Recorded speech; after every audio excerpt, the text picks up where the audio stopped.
नमस्कार, मी प्रियांका पाटील। आपण पाहत आहात राष्ट्रीय लोकराज्य न्यूज, निर्भीड बातम्यांचे व्यासपीठ। आज आपण दिवसभरामध्ये घडणाऱ्या घडामोडींवर नजर टाकूया।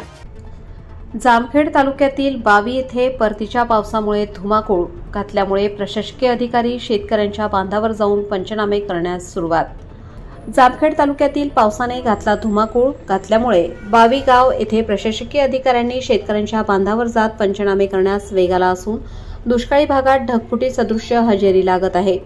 सलग 2 दिवस झालेल्या ढगफुटी सदृश्य पावसामुळे शेतकऱ्यांचे प्रचंड नुकसान झाले असून शेती पिकासह शेत वाहून गेल्याच्या घटना तालुक्यातील विविध गावांमध्ये घडत आहेत। शेतीला तलावाचे स्वरूप आले असून प्रशासनाने सरसकट पंचनामे करून ओला दुष्काळ जाहीर करून आर्थिक मदत देण्याची मागणी बावी गावचे शेतकरी करत आहेत।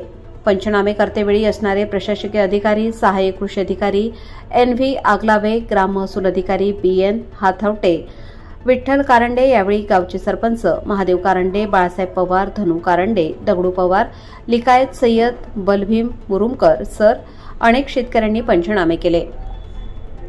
जामखेड तालुका प्रतिनिधी अमृत कारंडे।